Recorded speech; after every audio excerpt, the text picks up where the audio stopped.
शेरवानी साहिबा जो हैं वो खुद तो जीन्स पहनती हैं, खुद टॉप पहनती हैं, पर लड़कियों के मुसलमान लड़कियों के पीछे में पिछाड़ में लगे रहती हैं। नहीं हिजाब कैसे बंद कर दिया जाएगा, नहीं हिजाब कैसे बंद कर दिया जाएगा। पहले आप हिजाब पहन लीजिए, पहले आप पहन लीजिए। नहीं चार शादी नहीं बंद होनी चाहिए, चार शादी नहीं बंद होनी चाहिए, चार शादी नहीं बंद होनी चाहिए। ठीक है, इट्स ऑल राइट। पहले आप चौथी बीवी बनकर दिखा दीजिए। नहीं हलाला हमारा हमारा इस्लाम है, हलाला हमारा इस्लाम है। आने वाले वक्त में अगर आपकी कोई बेटी बेटी हुई तो उसका हलाला करके देखिएगा, फिर समझ में आएगा कि दर्द कैसा होता है ना? समझ में आएगा। देखिए, मुझे ऐसा लगता है कि हमारे भारत में जिन्ना बनने वाले जितने भी मुसलमान हैं, उसको अब ईंट का जवाब पत्थर से मिल रहा है। जैसे कल रात में 2 बजे जूनागढ़ में भाषण दिए हुए और सनातनियों को कुत्ता बोलने वाले मुफ्ती सुलेमान अजहरी अब जेल की सलाखों के पीछे हैं। उनको अरेस्ट कर लिया गया है। और ऐसे जितने भी लोग हैं जो एंटी नेशनल स्टेटमेंट देंगे, उनको कानून के शिकंजे में हम जैसे लोग बिल्कुल बिल्कुल उनको कानूनी तरीके से बिहाइंड दी बार करने को तैयार बैठे हुए हैं। अब देखिए, ऐसा है कि अगर शेरवानी साहिबा को इतना प्रॉब्लम है अडवाणी जी के भारत रत्न अवार्ड से, तो उसका कोई एक्सक्यूज तो होना चाहिए ना, उसकी कोई वजह तो होनी चाहिए ना।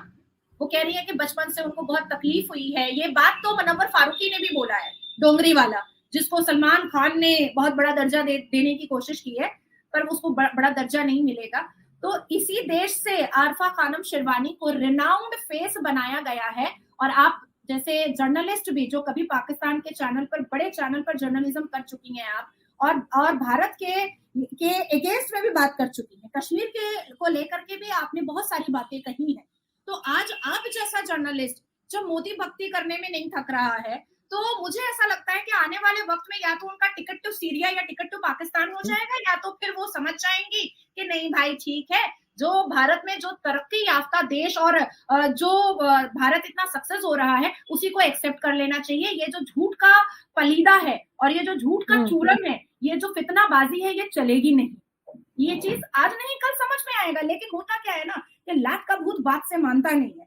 पिछले 76 साल से कांग्रेस की सरकार थी, कांग्रेस की सरकार में ऐसे ऐसे जितने भी देश विरोधी लोग हैं उनको बड़ी बड़ी छूट मिली हुई थी। आइए अजमल खजब मारिए बम, आइए याकूब मेमन चला दीजिए, उड़ा दीजिए, आइए हाफिज सईद साहब स्ट्रैटेजी बना लीजिए, तो अफजल गुरु साहब आइए ना, हमारे यहाँ तो आपके यहाँ नारा लगेगा, अफजल हम शर्मिंदा है, तेरे खातिर जिंदा है। तो ऐसे ऐसे लोगों को ना बड़ी यहाँ पर प्रोवोकेशन भी थी और छूट भी थी।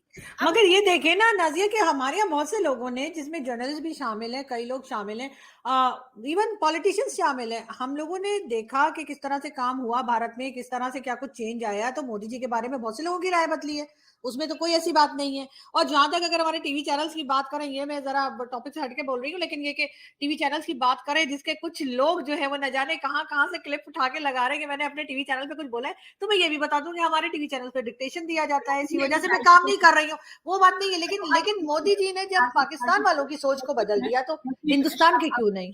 आपने एक टॉपिक उठा दिया है। I really don't need clarification. और मुझे ऐसा लगता है कि बहुत स्ट्रॉन्ग औरतों को किसी भी क्लैरिफिकेशन की जरूरत नहीं है। मेरा भी नहीं, मैं क्लैरिफिकेशन दे भी नहीं रही। मेरा नहीं, मुझे चाहिए भी। एक बहुत छोटे कपड़े में मेरा भी एक डांस का वीडियो वायरल हुआ था, जो मैंने क्लास 12 में जब मैं पास हुई थी तो खुशी में मैंने सेलिब्रेट किया था। बहुत छोटा कपड़ा पहनी हुई है, लेकिन मैंने आज तक किसी को क्लैरिफिकेशन नहीं दिया। बहुत मुसलमानों ने मुझसे क्लैरिफिकेशन मांगा और पागल कुत्तों की तरह उन्होंने वायरल किया, पर मैंने नहीं क्लैरिफिकेशन दिया। अरे मेरी मर्जी है, मेरी मर्जी है। मैं क्लास 12 की एक बच्ची थी, मैंने पहना, मैंने सेलिब्रेट किया, उससे तुम्हें क्या लेना देना है। तो हमें किसी भी क्लैरिफिकेशन की जरूरत नहीं होनी चाहिए। जितनी भी स्ट्रॉन्ग और पावरफुल महिलाएं होती हैं, यही उनकी सबसे बड़ी पहचान होती है कि वो क्लैरिफिकेशन में नहीं जाती हैं। And I really don't believe on criticism, I only believe on optimism. Right, बिल्कुल सही। लेकिन नाजिया, मैं फिर वही अपने क्वेश्चन पर आऊंगी कि एज अ इंडियन मुस्लिम, आपके ख्याल से जो इस वक्त बीजेपी की गवर्नमेंट है या मोदी जी की गवर्नमेंट है 9-10 साल से, उन्होंने ऐसे कौन से स्टेप्स लिए हैं? मैं शादी या तलाक या उसकी बात नहीं करी, लेकिन जो बाहर निकल के काम करती है उनको एक सिक्योरिटी चाहिए होती है, उनको एक चाहिए होता है कि उनको एक स्पेस दी जाए। उसमें आप क्या समझती है कि क्या किया गया है? देखिए, भारत की महिलाएं, मैं पूरा डेटा के हिसाब से बात करूंगी आपसे, ठीक है, ताकि व्यूअर्स को भी सही से समझ में आए। भारत की मुसलमान महिलाएं हो या कोई भी महिलाएं हो, किसी भी जात धर्म की महिलाएं हो, आजादी किसको कही जाती है? हमें नंगा तो नाचना नहीं है। हर वो महिलाएं बहुत खुश हैं जो इस राष्ट्र से मोहब्बत करती हैं और राष्ट्र की तरक्की में अपनी तरक्की को महसूस करती हैं, क्योंकि जो देश तरक्की याफ्ता होता है उसका हर एक व्यक्ति तरक्की याफ्ता होता है। ठीक है।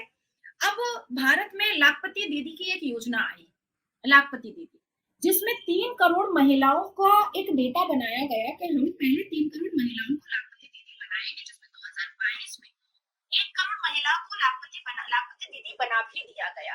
आवास योजना आई थी, आप लोगों को पता होगा, जिसमें घर मिल रहा था। सारे घर का रजिस्ट्रेशन जो है, रजिस्ट्री जो है, वो घर की महिलाओं के नाम से हुआ है।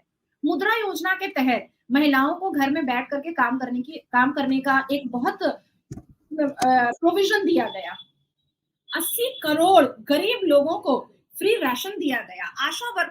आशा वर्कर्स को इंश्योरेंस से जोड़ा गया। आशा वर्कर एक योजना लाई गई जिसमें घर में महिलाएं बैठ करके जो आर्ट और कल्चर से काम करती हैं, सिलाई कढ़ाई बुनाई जो काम करती हैं, उन सारी चीजों पर भी बहुत फोकस किया गया और 2024 के इंटरिम बजट में इसका परसेंटेज और भी बढ़ा दिया गया। अब आपने कहा सेफ्टी और सिक्योरिटी, बहुत सेफ है हम, बहुत सेफ, एक्सट्रीम लेवल पे सेफ है। और अगर मैं आपको डेटा बताऊंगी तो 89.7% बलात्कारी जो है वो मुसलमान अक्यूज्ड है, मुस्लिम अक्यूज्ड है। तो मुसलमानों की वजह से हमारे भारत को बहुत कुछ झेलना पड़ता है। कभी तो भगदड़ झेलना पड़ता है, कभी जिहादी एक्टिविटीज झेलनी पड़ती है, कभी भड़काऊ भाषण झेलना पड़ता है, कभी टेररिज्म एक्टिविटीज और हिंदू मुस्लिम राइट के जैसा भाषण दे देते हैं ये लोग। तो इन लोगों का जो एक जिन्ना के प्रति जो मोहब्बत है और शरिया लॉ लागू करने का भारत में जो उनके अंदर एक सपना है, ये कहीं ना कहीं भारत के सुकून को बहुत परेशान कर देता है। अभी आप सोचे कि मैं यहाँ पर जन्म हुई, भारत में यहीं पर पली बढ़ी, पढ़ी लिखी और यहीं पर एक रिनाउंड फेस बनी। आज पूरी दुनिया नाज़िया इलाही खान को जानती है। दिखने में बुरी नहीं हूँ मैं, मुझे मुसलमान हिजड़ा बोलते हैं, पर मुझे नहीं लगता है, मैं अपने आप से बहुत मोहब्बत करती हूँ और मुझे लगता है कि मैं अच्छी खासी दिखने में। पर मेरे ऊपर ऐसे अटैक मुसलमान ने किया। मुझे गलियों में दौड़ाया गया, रेप करने के लिए मुसलमान गलियों में दौड़ाया गया, मुझे गाली गलौज किया मुसलमानों ने किया। तो ये 82.7% सनातनी जो यहाँ पर रह रहे हैं, इसमें सारे मतलब आ जा रहे हैं, सारे जेंडर्स को, मैं बच्चों को भी ले रही हूँ। तो अगर ये खतरनाक होते तो फिर नाजिया को तो अभी तक बिल्कुल मर जाना चाहिए था।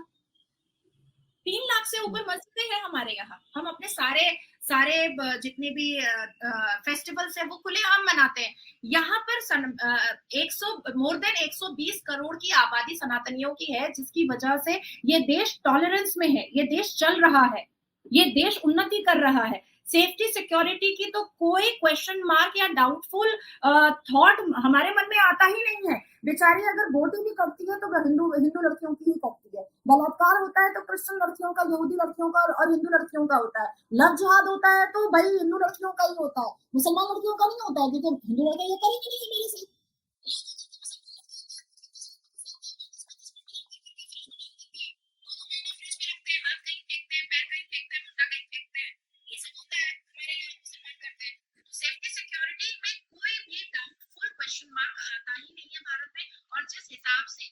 सेशन में हमारे गृह मंत्री श्री अमित शाह जी ने जो हमारे कानून को जो चेंज किया है, ब्रिटिश से लेकर के जो हमारे भारत का कानून बना है, उस बैरिकेड में और भी ज्यादा महिलाओं के प्रति, महिलाओं के पक्ष में सेक्शंस को और भी स्ट्रिक्ट किए गए। संयुक्त अरब अमीरात में अध्यक्षता में इस समय दुबई में विश्व जलवायु कार्यवाही शिखर सम्मेलन COP28 की बैठक चल रही है। दुनिया भर के नेता इस कार्यक्रम में शिरकत करने पहुंच रहे हैं। शुक्रवार को प्रधानमंत्री नरेंद्र मोदी भी इस कार्यक्रम में थे और पाकिस्तान के कार्यवाहक PM अनवारुल हक भी पहुंचे थे। बैठक के दौरान विश्व के सभी नेताओं की जो तस्वीरें खींची गयी, उनमें PM मोदी सबसे आगे खड़े हैं। इस तस्वीर के सामने आने के बाद पाकिस्तान के लोगों ने अपने ही नेताओं का मजाक बना दिया है। पाकिस्तान के कई लोगों ने ट्विटर पर इस तस्वीर को साझा करते हुए अपने PM से पूछा कि आप इसमें कहां हैं। पाकिस्तान के राजनीतिक विश्लेषक कमर चीमा ने समिट की सभी नेताओं की तस्वीर साझा करते हुए लिखा, PM मोदी पहली लाइन में खड़े हैं, लेकिन प्लीज इस तस्वीर में हमारे प्रधानमंत्री को ढूंढने में मेरी मदद करें। उनके इस ट्वीट पर कई लोगों ने रिएक्शन भी दिए हैं और लिखा कि उनको ढूंढने में तो 2 चश्मे का नंबर बढ़ जाएगा। आरजू काजमी नाम की यूजर ने पाक PM को ढूंढने निकालते हुए बताया कि वह दाहिनी ओर सबसे पीछे खड़े हैं। COP28 समिट में पीएम नरेंद्र मोदी ने जलवायु परिवर्तन पर गंभीरता दिखाते हुए अपील करते हुए कहा कि कार्बन उत्सर्जन में 45% की कमी लाने की जरूरत है। पीएम मोदी ने कहा कि 2030 तक कार्बन उत्सर्जन घटाने पर तत्परता से काम किए जाने की जरूरत है। इसके लिए सभी देशों को एक दूसरे का साथ देना चाहिए। उन्होंने कहा कि कार्बन क्रेडिट का दायरा बहुत सीमित है। कार्बन क्रेडिट की व्यवस्था में सामाजिक उत्तरदायित्व की भावना की भी कमी है। हमारे समग्र ग्रुप में एक नई फिलॉसफी पर जोर देना पड़ेगा। COP28 जलवायु को लेकर संयुक्त राष्ट्र की 28वीं बैठक है। इस वार्षिक बैठक में जलवायु परिवर्तन को रोकने और भविष्य में इससे निपटने के लिए तैयारियों पर चर्चा हो रही है। इस सम्मेलन में करीब 200 देशों के नेताओं को बुलाया गया है। नेताओं के अलावा पर्यावरण के लिए काम करने वाली संस्था,